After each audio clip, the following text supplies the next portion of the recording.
Winfield here with the Winfield Group Real Estate Team, and I'm here with my new friend, Bill Tiller with California Distilleries here in Temecula, California. And I was really excited because we will be highlighting him this month on the Hometown Business of the Month here in Temecula. And Bill, it is a pleasure to meet you, my friend. Thank you. And I know that we have a couple things in common, right? We are both veterans, retired veterans actually. And I understand you were in the Marine Corps, so I won't hold that against you. I was Navy. And I'm really excited to hear, coming from a fellow veteran business owner, I was really excited to hear your experience in transitioning from being a career military man to getting out and now starting an amazing small business supporting our local community. It wasn't easy. Yeah, I can imagine. When you retire, the first thing you realize is that you have zero help anymore. Yeah, I can imagine. There isn't anyone to rely on. There isn't anyone to lean on. And actually, this business came about because of my son.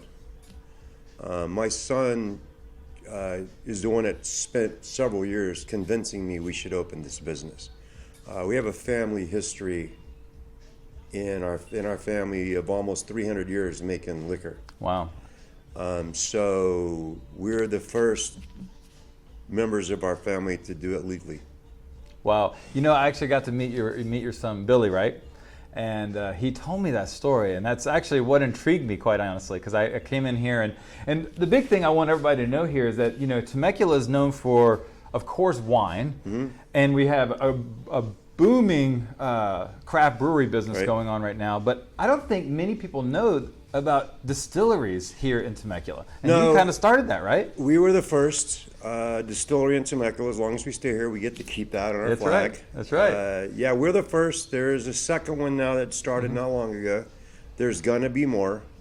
The distilling business is different than breweries or wineries. Yeah. We often make the joke because folks come in here. It's like, you've been to a brewery or winery for tastings, right? And you're like, yeah. Okay, we're like, yeah, that's cute, but we make grown-up drinks here. So here's how we're going to do that.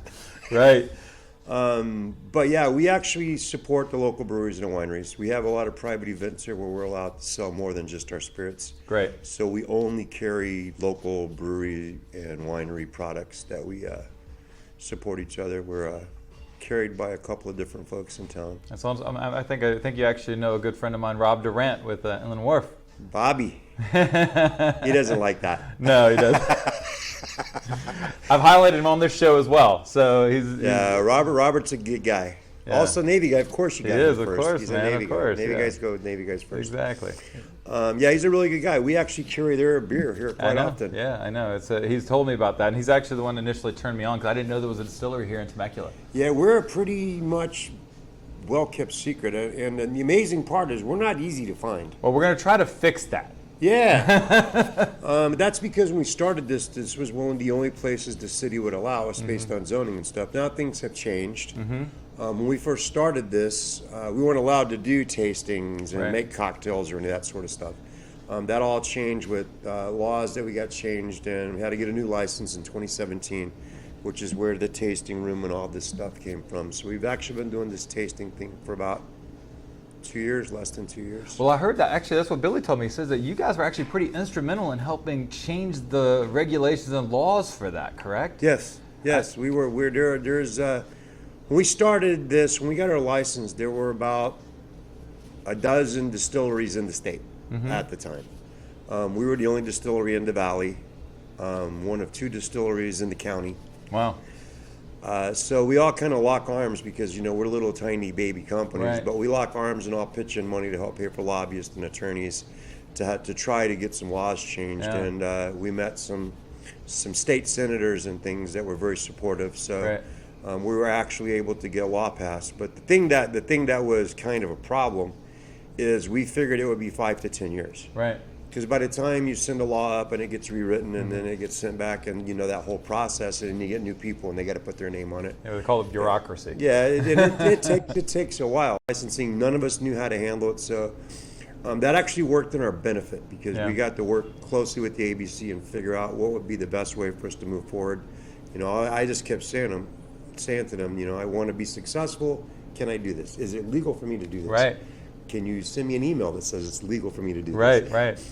We didn't get everything that we wanted, but it was a good first start. Right. And we're still constantly knocking on doors trying to get more things.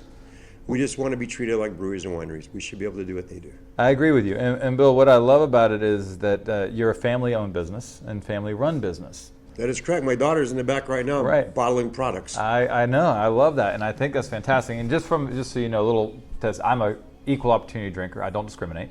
Oh, thank you.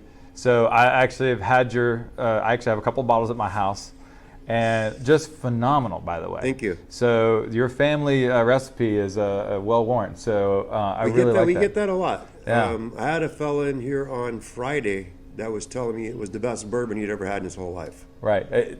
And I can stand behind that. And I'm a big bourbon drinker myself. I also like my vodkas as well. So I'm really excited about getting to know you more and getting to support it. And so, Bill, I would ask you then, because there's so many small businesses out there, and I'm a big proponent of veteran entrepreneurship, I want, we were kind of briefly talking before we started this that I think that one of the biggest reasons why I think veterans have a leg up when it comes to businesses because we have an instilled sense of discipline that I think that gives us a leg up in business. How did that really apply to you when it came to you growing your business? I know your son kind of pushed you towards this, but I think you were probably able to apply a little bit of that, right?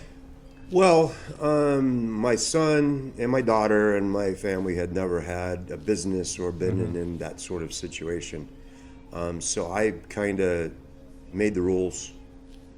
This is what we're going to do. This is how we're going to do it. Right. And then over the last 5 years, we have progressed. Right. Made some changes, learned from mistakes, took corrective action, made new rules, or got rid of rules. What they say is I think any successful business has failed multiple times, right? Ooh. And I think that More failures than successes. Failure is life's greatest teacher, I say, right? School of hard knocks, you will always remember. Absolutely. Well, listen, Bill, I really appreciate your time, man. And for the record, since it's hard to find, can you tell everybody how exactly to find you? Okay, the closest intersection is Inez and Winchester. We are 3 driveways down from the county courthouse on County Center Drive. We are the next strip mall over from the Western Eagle Foundation. I just plugged a lot of people there. Yes, you did. Yes, you did. And if you look on Google Maps, Apple Maps, or any of those, we pop up. We're easy that way to find. It's just that we're in a strip mall. We don't have big signs out, so you got to pay attention to the exactly. Sweet Pea. Sweet Pea, and you do have the sign out front, and it's on the side of the building. So it does look more like an office building type look. So just be on the lookout. Go to the right side. If you're facing the building, go to the right side, and they're about halfway down the side of the building. And I tell you this, guys, you will not regret it. It's an interesting way they have to taste here, so don't think you're going to come here and just get throw down all night long. They have specific rules you have to follow, but I'm telling you, it's so good that it's worth the time to come out here. I think you're allowed to taste each one of your drinks with a little thimble. Yeah, right? you'll get we have 6 products that we sell right now. You get a fingernail sample of all 6 of those products, and then 2 cocktails of your choice. And those cocktails are quite tasty. And that's typically, that tasting is $10 per person. Now, I challenge anybody to say that if you could pay $10 for 2 drinks and 6 tastings, I challenge you to find somewhere else you can do that. So, Bill, thank you so much, buddy. My pleasure. Thanks for stopping by, From one veteran to guys. another, I hook you up with one more thing too, just from one veteran to another. This is my own personal challenge coin that I'd like to present with you, brother. Oh, wow. And Thank you. since you have a bar, we all know how the challenge coins work. So I hope you could challenge somebody with that in the future. And thanks for your service, This is pretty buddy. nice. Thank you. Thanks for your service, brother. I appreciate it. Thank you for yours. We'll see you next time, guys.